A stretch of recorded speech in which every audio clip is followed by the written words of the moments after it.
नमस्कार, आप live cities देख रहे हैं। मैं हूं जय शुक्ला।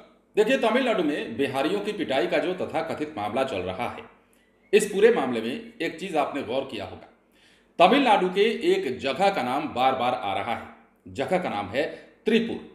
तमिलनाडु के तमाम इलाकों का दौरा तमाम लोगों ने किया, तमाम तस्वीरें और तमाम वीडियोज आपने देखे, लेकिन तमिलनाडु के त्रिपुर इलाके में क्या कुछ ना कुछ हुआ है।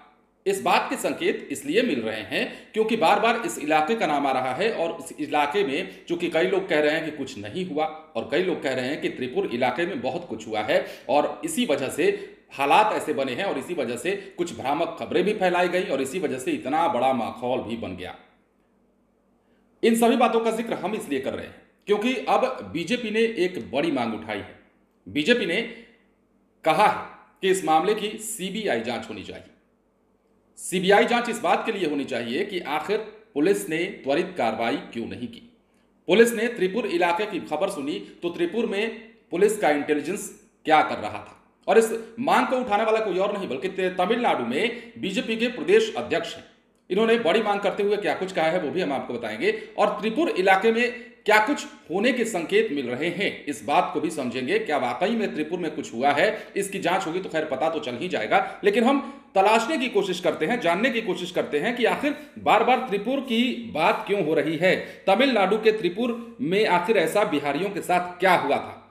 दरअसल बीजेपी के तमिलनाडु प्रदेश अध्यक्ष अन्नामलाई ने डीएमके सरकार पर हमला किया और कहा कि राज्य में बिहार के श्रमिकों की पिटाई के मामले में सीबीआई जांच होनी चाहिए। यह भी कहा कि डीएमके की आरएस भारती कह रही हैं कि मैं दोहरा भूमिका निभा रही हूं। उन्होंने कहा कि क्या डीएमके दोहरा काम कर रही है, वे 20 अलग अलग भूमिकाएं कर रही हैं। देखिए, दूसरी बात, त्रिपुर में कथित झड़प का जिक्र करते हुए बीजेपी के प्रदेश अध्यक्ष ने इस घटना को दुर्भाग्यपूर्ण बताया और यह भी कहा कि जब नफरत की राजनीति के कारण त्रिपुर में दुर्भाग्यपूर्ण घटना हुई तो पुलिस ने कार्रवाई क्यों नहीं की।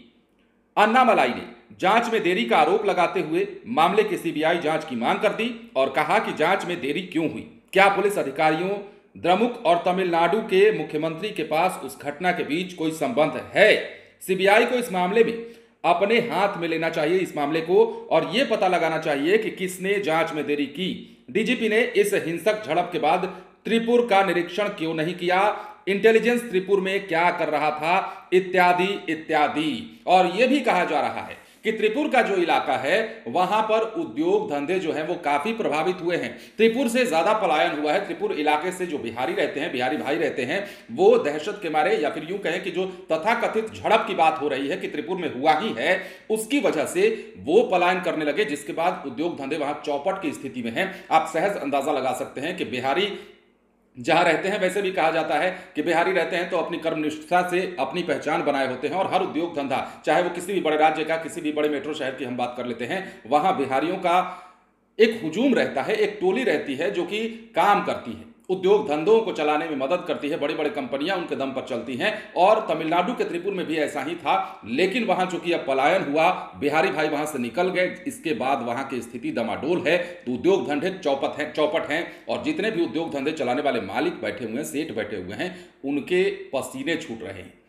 लेकिन बात हम इसकी नहीं कर रहे हैं, बात हम कर रहे हैं कि बीजेपी ने बड़ी मांग उठाई है। अन्नामलाई ने कहा है कि त्रिपुर इलाके में झड़प के बाद आखिर पुलिस ने त्वरित कार्रवाई क्यों नहीं की, डीजीपी ने संज्ञान क्यों नहीं लिया। सरकार पर उन्होंने आरोप लगाया है, बड़ा आरोप लगाया है, और यह कहा है कि इंटेलिजेंस वहां क्या कर रही थी। आखिर ऐसी घटना हुई तो बाद में बार बार जो चीजें कार्रवाई के नाम पर की जाने लगी, जो बातें बार बार की जाने लगी, वो अलग बात है, लेकिन एट द टाइम आपने ऑन द स्पॉट एक्शन क्यों नहीं लिया अगर आपको इसकी खबर मिली थी तो।